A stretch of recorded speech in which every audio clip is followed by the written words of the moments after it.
afternoon, folks. This is David Brown, just north of Houston, on this Saturday, May the 7th, 2016. Today, we'll be conducting our second interview with the outstanding author and researcher, Mr. Joe Plummer.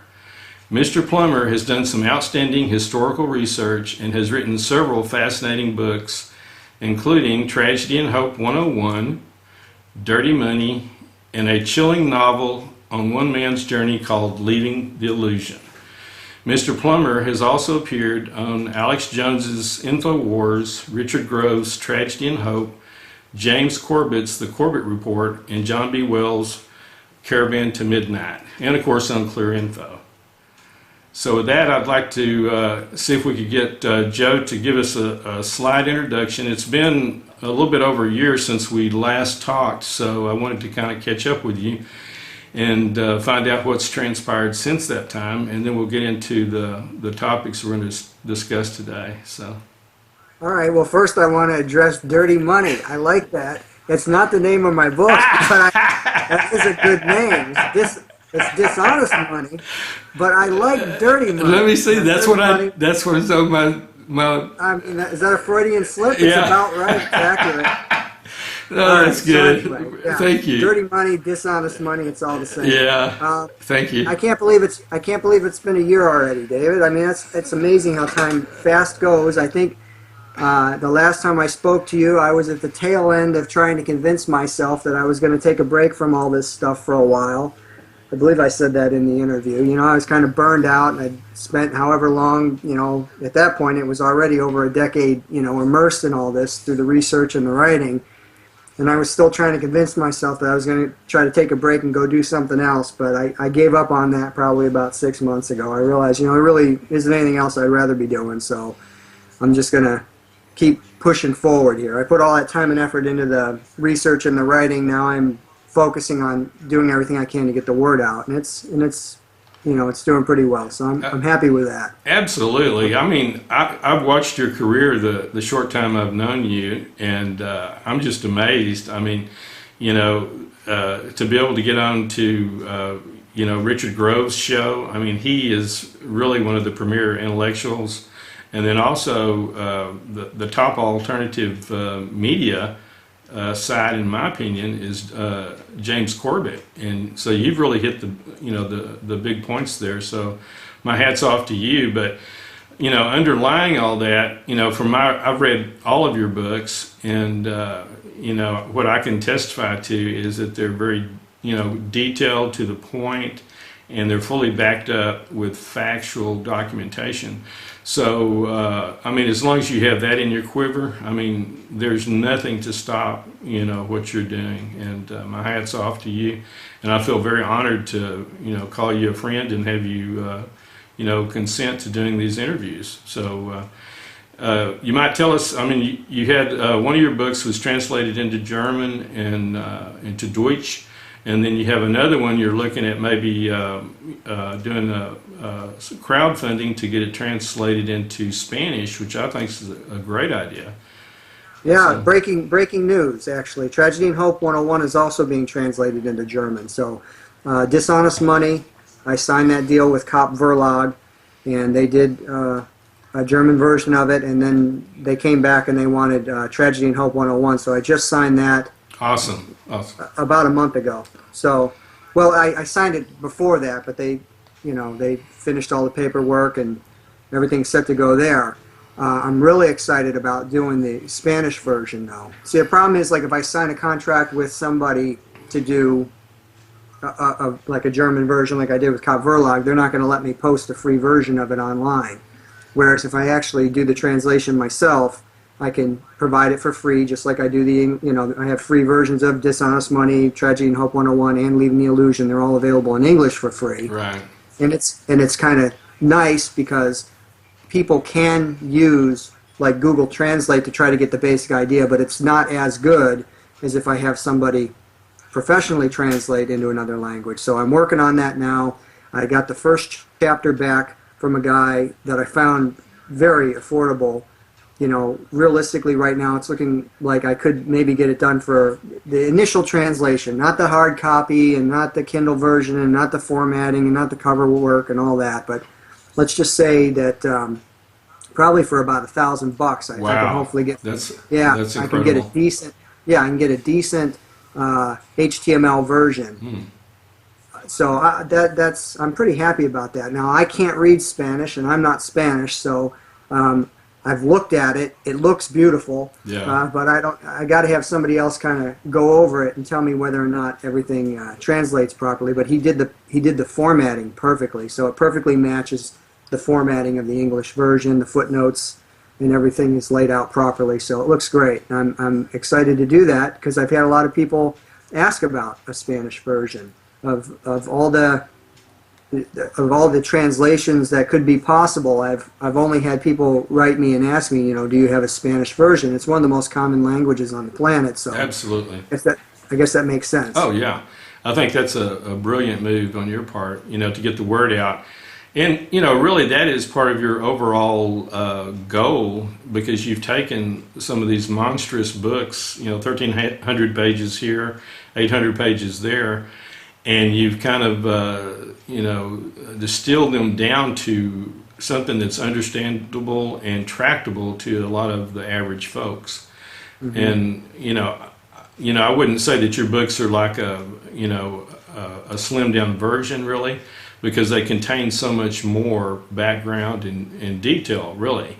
And of course, they're more with the common era information that we're familiar with too, because some of these books are pretty old, like 66 for Quigley's Tragedy and Hope. So a lot has happened since then. So your book does not only tragedy and hope, it adds a lot to it, I believe. Right, and sometimes less is more. Yeah. If you add too much complexity, there's a point of diminishing returns. So that's really the whole purpose of writing Tragedy and Hope 101, was just to introduce people to Carroll Quigley's work in a very readable, concise way, and expose them to the importance of what he brought forward in a way that anybody can easily go through and comprehend. And then if they want additional information, then it's heavily footnoted and referenced, and they can go through the process of digging as deep as they want, up to and including reading the entire book. Right. And along that line, a couple of things come to my mind, and one is I had this most amazing experience at the Toyota repair shop, authorized dealer. I had my car in, and I was sitting there waiting for 2 hours for my car, and there's this young, nice looking man with wife and kids, very clean cut, looked intelligent. And we got into talking about Quigley and some of this. And, what I'm used to doing on Facebook or other venues is getting into a debate and, this and that. And it's always kind of this intellectual, these are these facts and this sort of thing. But the thing that surprised me about this young man is it's like he was starving for this information. He did not confront me or try to debate me. He said, where can I find more information? This was all brand new to him. And what that taught me is that, guys like, you and me and others, we study this and read it all the time, and it's like old hat. And we don't want it to become old hat, because there's a lot of people out there that have no clue what we're talking about. You're so right, David. I mean, what percentage of the population has heard of Carroll Quigley? Right. Seriously, it's a tiny, tiny percent. And his work is so incredibly important. What percentage should have heard of Carroll Quigley? Everybody. Ideally, it would be everybody has heard of Carroll. I mean, how many people have heard of Kim Kardashian? Yeah. Compared to how many people have heard of Carroll Quigley? Well, Carroll Quigley his work is, as far as I'm concerned, after years and years and years of researching all of this stuff, it is probably one of the best resources for convincing people convincing them about the reality versus the illusion of the system. Because this is a guy who's very well-credentialed Ivy League historian that actually studied the way governments operate and was very close to instruments of power throughout his whole career. I mean, he spent decades, he wrote Anglo-American Establishment prior to Tragedy and Hope. So the Anglo-American Establishment is very specifically about the nature of secret power and how it manipulates policy from behind the scenes and is unaccountable and is responsible for all of these horrible things in history. That's important. People need to understand this stuff. They need to, they totally, absolutely have a right to know that, according to Carroll Quigley, not only does this system exist in a secretive way, it was created specifically to convince people otherwise. It was created to convince them that they live in a representative government that they have a hand in, when they don't. So, not a meaningful influence anyway, compared to these insiders. So, yeah, I just can't. I really can't think of a better place for people to start than with his work and with what he exposed, and that's why I wrote it. It provides the intellectual framework for them to then get their mind around all these other really disturbing facts of our current reality and the people who have the greatest hand in shaping it. Yep. Excuse me. I couldn't agree more. I guess the thing about Quigley, and I always found it kind of weird that a lot of the people that have read Quigley, they say that the Anglo-American Establishment is very difficult. And, you know, I'm not bragging. I have nothing to brag about, but I found it very easy to read and to understand. It's a little tedious because there's so much detail. And that's what it is, David. That's all it is, okay? So you got to understand that different people process information differently. And some people really enjoy getting into the minutia and all of the dates and all of the names and all of the places. That doesn't bother them at all. Even regardless of, I mean, you have to be Rain Man to retain all of it. Right. I don't know that anybody's going to actually retain all of it, but some people, I think most people really, are looking more for what does it mean? What does it mean? And they get bogged down. Maybe it's part of the schooling, you know, part of something that happens in schooling where they feel they have to remember all of this stuff, and it takes away their capacity to kind of say, okay, well, no, I don't really have to remember all of these names and all of these dates and all of these relationships. I just have to derive the meaning from it. They'd be able to loosen up a little bit and get through it if they approached it that way. Maybe some people, like yourself, and I guess to a degree, I do this. Obviously, I'm perfectly willing to read these kinds of things because I know I have to read them to get the information that I want out, so I'm going to read it. But other people just won't. They get tired and it just bogs them down, I think. right. So, yeah, I think it really is. But you can't explain that to somebody who's a professor like Carroll Quigley.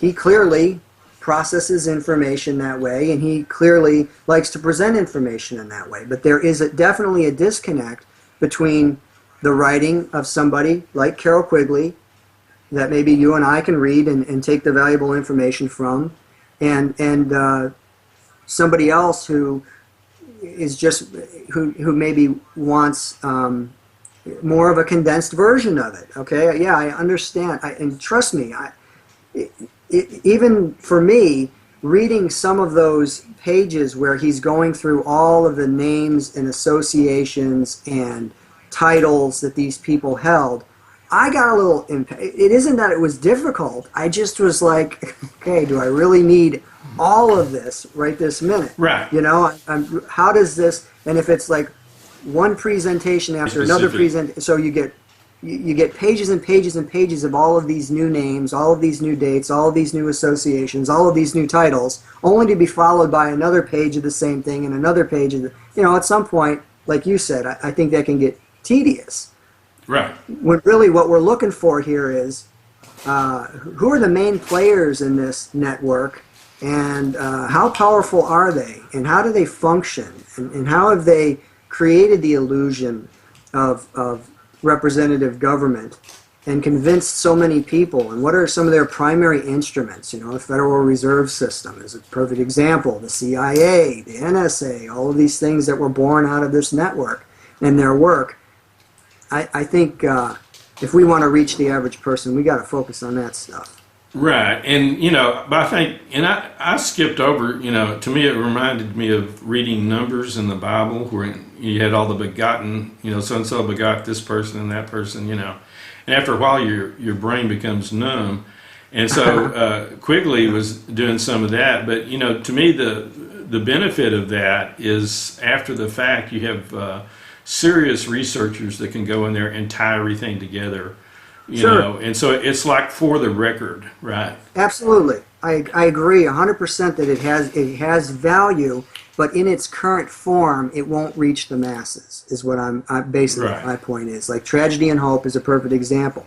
Tragedy and Hope is a massive resource, but in its current form, it's never, the real meaning and the real value of what he's exposing is not going to reach the masses. I don't believe it is. So if I did, I guess I wouldn't have taken the time to write the condensed version of it. Right. I don't know. Do you agree? Do you agree? I totally agree. The person is not going to sit down and read that book. I mean, they're just. I don't think it would be interesting to find out the percentage of people that would. I mean, it's going to be a very small fraction of 1%. I agree. So whatever that is, very infinitesimal. Yeah. But to me, thinking about the massive amount of data that's out there, and it's all in front of us to if we want to take the time to look at it. But you have one of these aha experiences. It's kind of like you finally learn how to ride a bicycle, or for me, I used to teach diesel mechanics and this sort of thing. So it's when you first understand an internal combustion engine, how it works, and it's beautiful. It's one of these aha experiences. And so from reading Quigley, what happened to me was that all of a sudden, all of these people that say, well, how can you have a conspiracy when so many people know about it? Somebody would say something about it. You have all these people dissing the conspiracy theory of history. But then when you see Quigley, he ties it all together, and it's like your brain clicks in, and it's like you come out of the Matrix. Right. The Matrix is a good analogy to this. Yeah. And you can see what's behind the walls and all the lies, and then you start reading other people, Anthony C. Sutton and many others, and it's all been a lie. Everything you and I have been taught in school, just about virtually, is a lie. Absolutely, and intentionally. Of course, it's a lie. That was their whole purpose from day one. Is that they wanted to control the educational and opinion-forming agencies. That's how they were going to conceal their power. So right. that's how they did it. So when somebody asks, "Oh, how would they do it?" That's how they would do it. In fact, read Quigley, and it's a cookbook. This is exactly rings within rings, etc. That's how they did it. Anyway, let's start a new topic right now, and let's talk about a little bit about the 2016 presidential contest, and see if you have any insider input into that. I don't want to get you to commit to endorsing anybody or anything like that, but if you'd like to talk a little bit about your take on the presidential contest and what you see. For me, the most valuable part of it was watching the establishment of both parties do everything they could so for instance, the establishment on the Democratic side doing absolutely everything they can do to play every dirty game that they've got at their disposal to make sure Hillary Clinton, which is the establishment candidate obviously, to make sure that she would win, and that how, like what we went through, I assume you were a Ron Paul supporter, I don't know, but yeah. what the Ron Paul supporters went through in 2008 and 2012, now this whole new segment of society, and arguably a far larger segment of society, got to see exactly how that works and how corrupt and just shamelessly corrupt these people are with regard to making sure that they win. As far as they're concerned, they win. They really don't care what the electorate truly wants. They will do whatever they can to undermine a candidate that threatens the candidate that they or they'll do everything they can to undermine. Yeah, they'll do everything they can to undermine a candidate that's challenging the candidate that they want to win. And of course, the same thing was happening with Donald Trump. That on the GOP side, just that they were pulling out all the stops and talking about all these ways that they were going to try to block him from becoming the nominee, brokered convention, the whole 9 yards. And I just think that that was really valuable for people to see that. I guess we'll have to wait and see what they do at this point, now that apparently Trump is going to, I mean, have they decided that at this point he's going to get the proper number of delegates that he needs? The last number I heard, you need 1237, Yeah. and he's supposed to get 1400. Oh, wow. Is what I've heard. I don't know if that's true or not. All right. But what I'm hearing also, though, is they're still going to try to take it away from him. I mean, see, they that's haven't the given thing. up. I truly believe that that the establishment would rather Hillary Clinton win. Oh, yeah, they're on record, a lot of them. A lot of Republicans are on record saying they'd rather have Hillary. Of course, because she's not going to threaten the establishment. Right. So that's, that's valuable. All of this is valuable to me. I'll tell you, Trump, to me, let me tell you what would be really interesting. If Trump, they're already talking about Hillary potentially choosing Bernie Sanders as the VP. And Bernie supposedly, I didn't read the article, but I saw the headline, so I don't know, they could have been twisting the facts, but that Bernie is potentially open to being the VP. It's a smart move, I think. Yeah. All right, but can you imagine if Trump chose Ron Paul as his vice president? How interesting that would be at that point. That would probably be about the only thing that would really excite me about it, because I really haven't paid a whole lot of attention to it. One of the main things about Trump that really bothered me was his take on Edward Snowden, where he's saying hang the traitor and all this. That disconnect between him supposedly being anti-establishment and being pro-America, meaning the principles enshrined in the Constitution and Bill of Rights and all of this, the idea that he considers Snowden a traitor who should die, it was a major gap in between, like, the message, the other parts of his message that are supposedly good. But I'll be honest, I haven't looked really, really carefully. That really disturbed me, because as far as I'm concerned, clearly, you can't be a traitor when you're exposing traitors. Yeah, I agree with you on that. I have a problem with that. So, Trump's made, several major gaffes in a way that, indicate to me ignorance, but who knows what the real game is. I mean, it's like the iPhone situation where the FBI was trying to get them to rejigger their operating system so they could, have easy access. And, Trump was on the side of the FBI in that regard, and that's anti-Fourth Amendment, anti-privacy, etc. I mean, it's very, very tyrannical. right. So there's a couple of bad things from Trump. Sure, and keep in mind, though, he's saying he's really going to look into 9/11 and things like that. So that would be...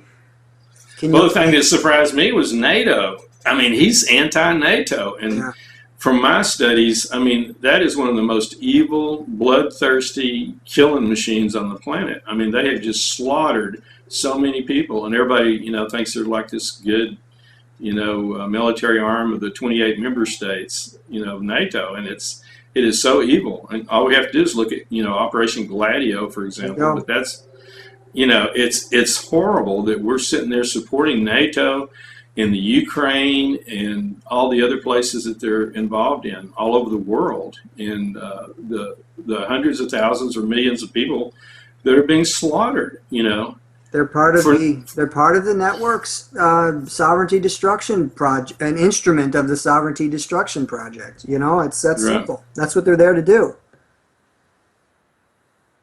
So anyway, on Trump, I did an analysis and I put it on ClearNFO on his different positions, and I mapped it into some of the things that the New World Order, the network, whatever we want to call these folks. Mm-hmm. But I mapped it in there, and he's pretty consistently on the right side, anti-New World Order.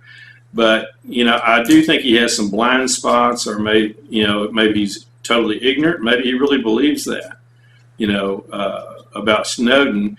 Now, there are several layers to Snowden, and I don't know how far you've dug into it, but he's got some problems with me. Okay.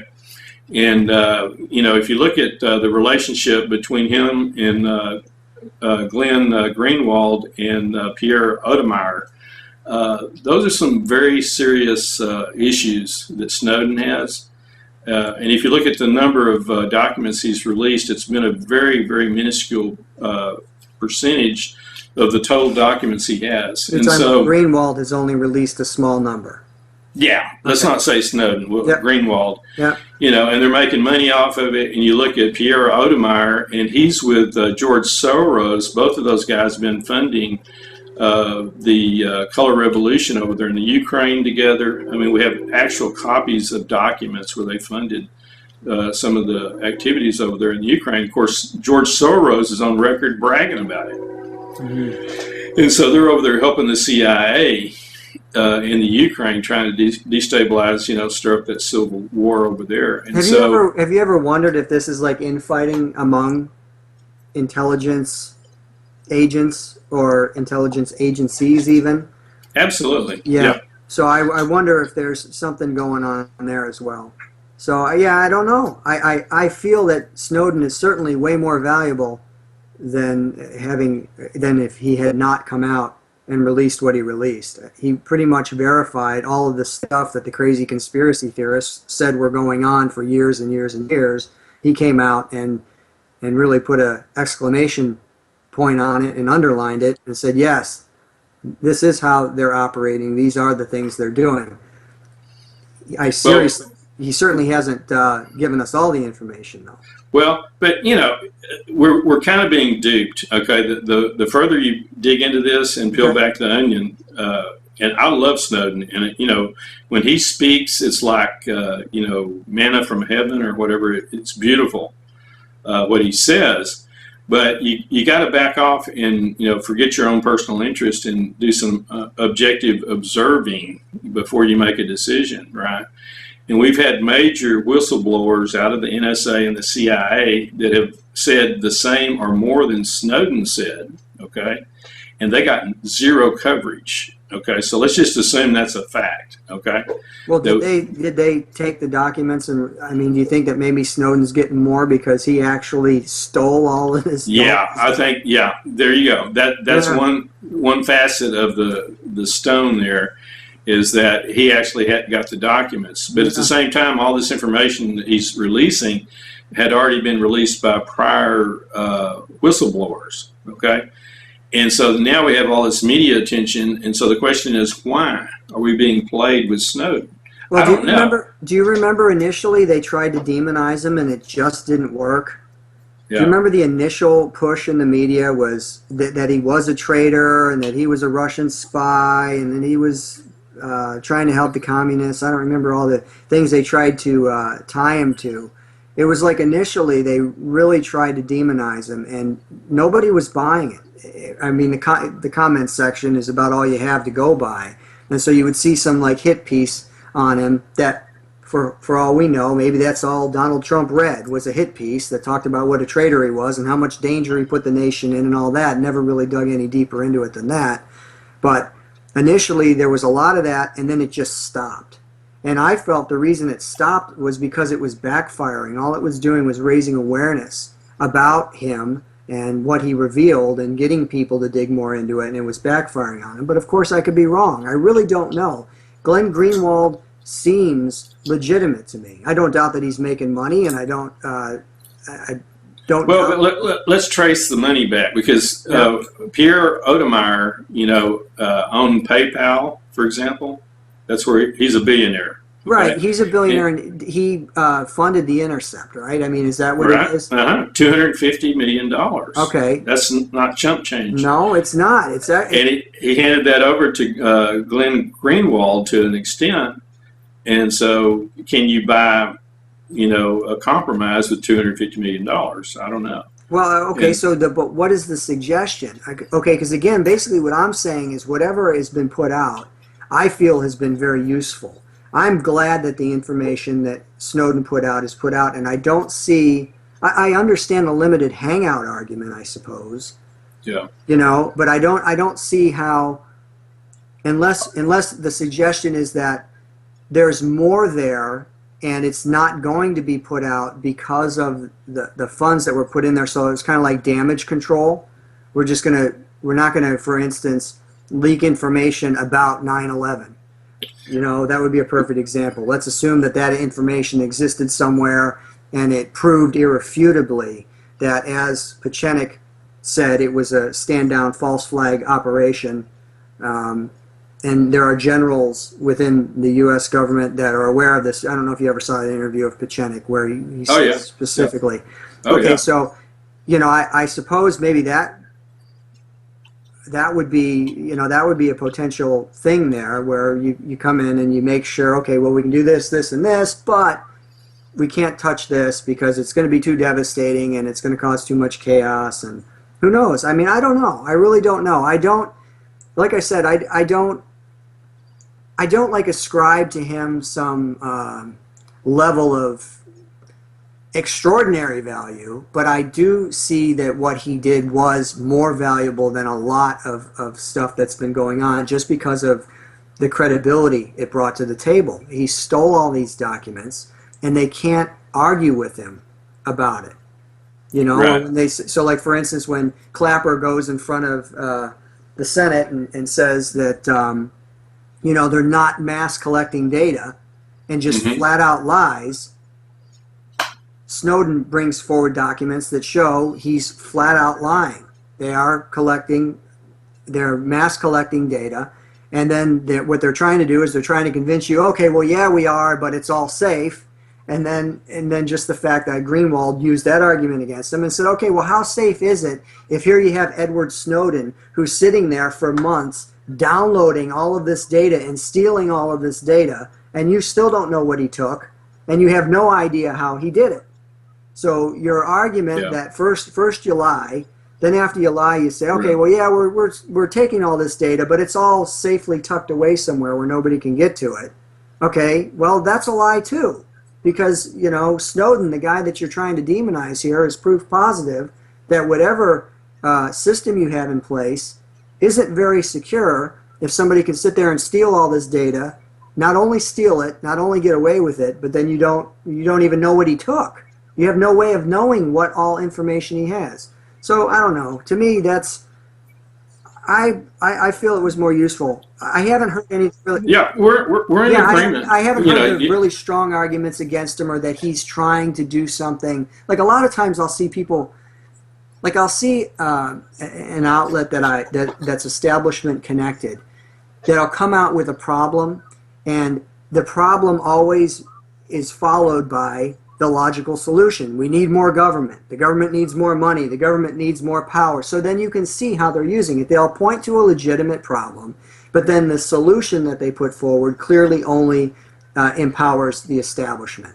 So I see that regularly. And it disturbs me, because that's how they control people. They get them to be upset about the environment, and so then they you know, funnel them into a solution that just further empowers the people who could care less about the environment and are polluting the environment more than anything, but they'll earn more money and gain more power from that solution. So that kind of stuff I see. I haven't seen. I know that there have been people who I do trust who have been critical of Snowden or who question him at some level. I just haven't seen, for me, with regard to Greenwald and Snowden, and even the other guy, the PayPal guy, I just basically know that he put up the funding and that he supposedly has CIA. I say supposedly, I don't doubt that it's true. I just haven't looked into it myself. Well, Pierre Omidyar is Glenn Greenwald's boss. Okay, and he is connected to the CIA. He signs the check. How is he connected? Checks. To the CIA? Well, a couple of ways. He helped the CIA shut down WikiLeaks. Okay, for example. That's interesting. Okay. He helped fund the CIA's NGOs and operation over there in the Ukraine to destabilize the Ukraine. So he was in there with Soros, the CIA, over in the Ukraine. So Okay, let me ask you this. that's two cases. How did he shut down the CIA? How did he shut down WikiLeaks through his relationship with Well, PayPal? that's a questionable. He was supposedly very eager and willing to close down all of their funding through PayPal. Now, is that possibly something where he was being leaned on? Like, look. Exactly. Yeah. There you go. See, so it's not real clear. That could be why he took lots of money and wanted to fund some other, who knows? Who knows? Really, all it boils down to is every piece of proof that we can find that backs up how illegitimate this system is, I'll take it. As long as it's reputable and as long as it isn't misinformation. And then, you have to do the best you can to try to figure that part of it out. But, yeah. Well, if anybody's really interested in digging into this, I don't know if you're familiar with the owner-operator of Cryptome.org. No. But it's an amazing site, and CRYPTOM.org.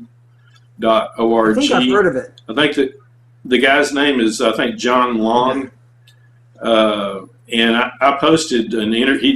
It's very, very rare to ever get an interview with this guy. But he posts source documents like crazy from the NSA, the CIA, everybody. I mean, it's just this huge repository of first-hand sourced documents, okay? And so he's just brilliant is the only way to talk about the guy.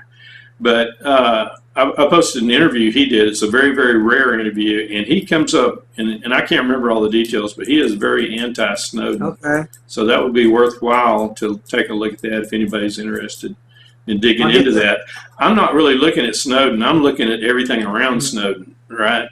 If you look at Snowden, he looks beautiful, right? He says all the right things at the right time, and beautiful diction, perfect. I couldn't agree more with Snowden. The message, right? The message. It's absolutely spot on, and I agree with everything you said. But if you back up and look around him, is this an NSA CIA little spat, or what? Are there other people involved in this? I mean.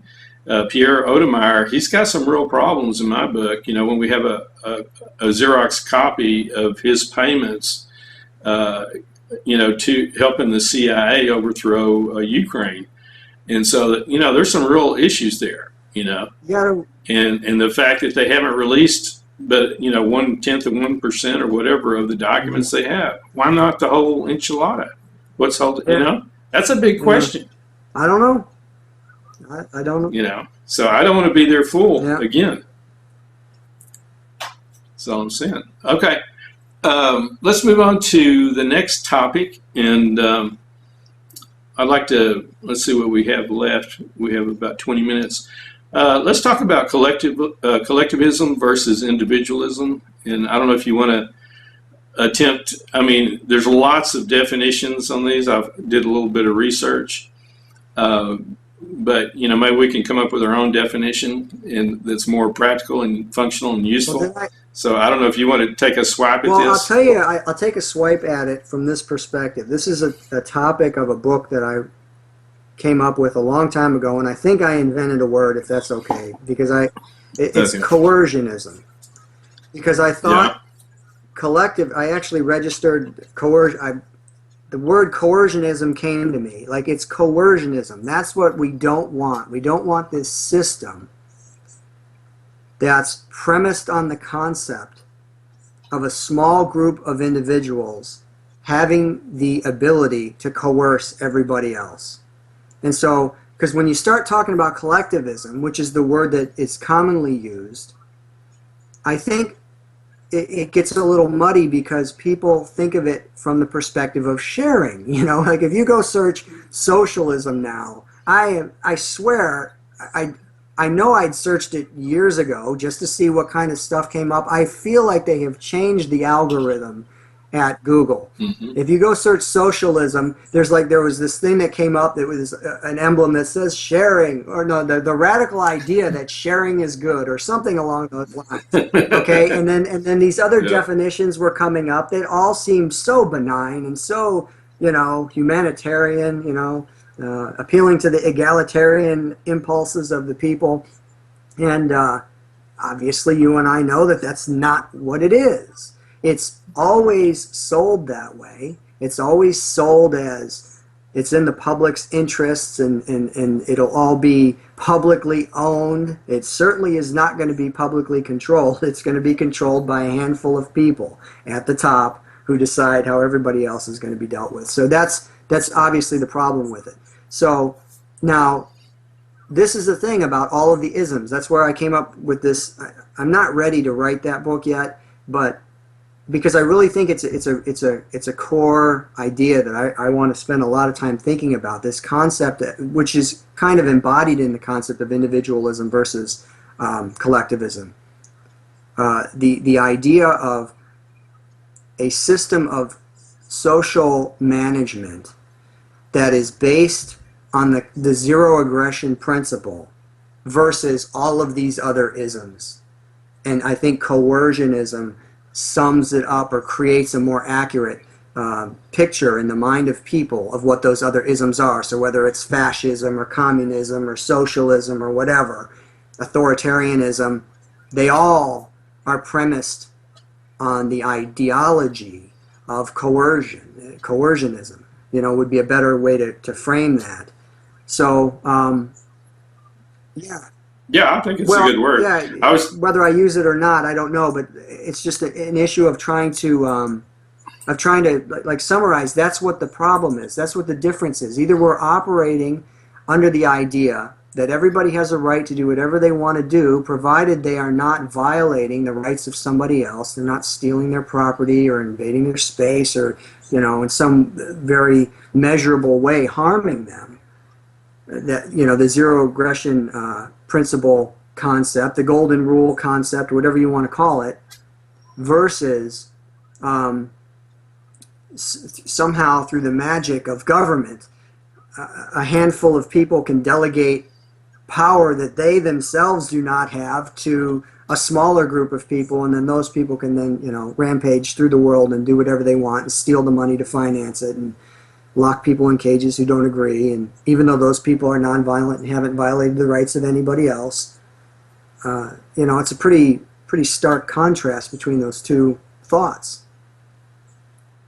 Yeah, and I was thinking when I look at the word collectivism, one of the gates I passed through years ago was, trying to split out all the different isms, and you can waste your life reading about the different kinds of socialism and communism and all this, and go down to the nitty gritty and argue and waste a lot of time.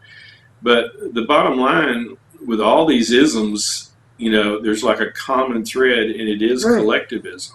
And the idea behind that is you get everybody collected, right, under one ism, and then you can control that collection, right? And so I was listening to G. Edward Griffin the other day. I think it was Alex Jones. I don't know who was interviewing him, but somebody, maybe it was on YouTube, was asking him, well, what's the thing that binds all this together? Because, talking about quickly, this started years and years and years ago, even hundreds of years. These plans, what's the binding fabric, here? And he said it was an intellectual concept, it's collectivism, And so, the way I look at things is we have the collectivism, which is whatever you want to call it. It could be, nationalism, even, whatever. But, excuse me. But what I think is important is that we put the individual always first, because when I see some of the definitions of collectivism, it's like, the best for the most, what's best for the majority. And so if we ever get to that. The greater good for the greater many. Yeah, exactly. That's what I was looking for. And so, but we have to maintain that, and it reminds me of the old Star Treks, they kind of push forward the idea that, the individual is important no matter what society says, okay? And so we always have to put the individual first, in my opinion, individual rights, and we have to keep that in our mind no matter what we call the ism or what we're operating under. I agree 100%. Clearly, if you follow this concept of the greater good for the greater many, then you start getting into some really complicated issues like, okay, can I take this healthy person over here and part them out? We got a heart that'll save this person's life. We've got a pair of lungs that'll save this person's life. We've got a liver that's going to save this person's life. We've got a kidney here for 2 people.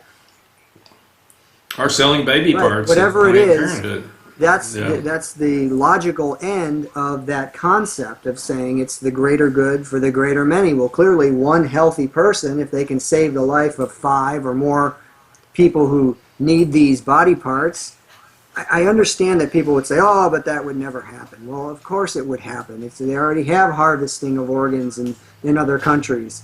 And China, it's common. right. So let's not even pretend that it can't happen. Let's look at the ideology. Okay, let's put it this way. Let's pretend that it seems unreasonable that it would happen, but if it were possible for it to happen, what would be the ideology that would make it possible? And that's the ideology. Whereas if you focus on the individual, the collective is protected. So when you focus on the collective, Exactly. when you focus on the collective, the individual becomes meaningless because a handful of individuals are the ones who are going to control that system. So it's still individualism. It's just a corrupt, horrible form of individualism. It's a handful of individuals determining what's going to happen to the collective. The collective isn't going to have any power in that system. Whereas if the individual's rights are respected, then it's flipped on its head. Then that whole thing's flipped on its head in that scenario. Now everybody is protected. Let's hope. Okay. I said, let's hope anyway. Right. We still need. We still need to. It isn't just going to happen automatically, but there's a better chance for the individuals, at least if nothing else, to know where the lines are drawn and where violations have taken place. Right. And, my thought when I look at politics and, the different isms and look at our Constitution, Bill of Rights, etc., and world history, I always want to put the individual first, individual rights in my mind. And that's the prism from, which I view the world is we have to have individual rights and it has to be above everything else in my mind. And, like, you don't want to be absurd, my rights end where your nose begins and all that. Yeah. I understand that. So I think we have an agreement on the collectivism versus individualism. Let's turn over now to who do you think is winning the info war? And what do you think if Trump becomes president and if the UK drops out of the EU? What would that mean to the New World Order's long-term agenda? I don't know. Well, let's start with the first one. Who's winning the info war? We are. And the reason I think we're winning it is because we're gaining against them. So in that sense, we're not ahead. We don't have the mass consciousness, access to the mass consciousness that they do. But I feel that we are absolutely gaining ground. And that's the best we can do at this point. So for all of these, forever, they had an enormous amount of sway. They could immediately make 1 billion people aware of something that everybody was completely unaware of just the day before, and that was just the received reality, and there was no way to challenge it. At this point, I think we're doing great. I think in the past 20 years with the internet, the inroads that we're making are awesome. So I'm very happy about that. As far as what's going on with the European Union, it looks like a mess to me, and I think that's good for us, don't you? I think all of that is part of what I was just talking about with who's winning the info war. I mean, this is falling apart in their face. It sure looks like it is. I don't think they're faking it. Well, if Trump is elected, he's against the TPP, which is the Trans-Pacific Partnership, and which is side of the agreement. So basically, you have NAFTA, which is North America Trade Agreement, and stitching you know, the Pacific together, you know, is TPP, and then we have the TPIP for the EU on the Atlantic side. And so they're trying to stitch all these countries together into one organization that they can control. And so if they lose Britain from the EU, I think the whole EU is I just posted a really good article by Paul Craig Roberts on the TTIP, and also has a video of him debating. Can't remember the guy's name, O'Grady or somebody. I think he's from the Independent. But anyway, it's excellent. He picks apart what this agreement actually is, what it actually does, the propaganda that they're using to sell it, and it just isn't working as well as it used to.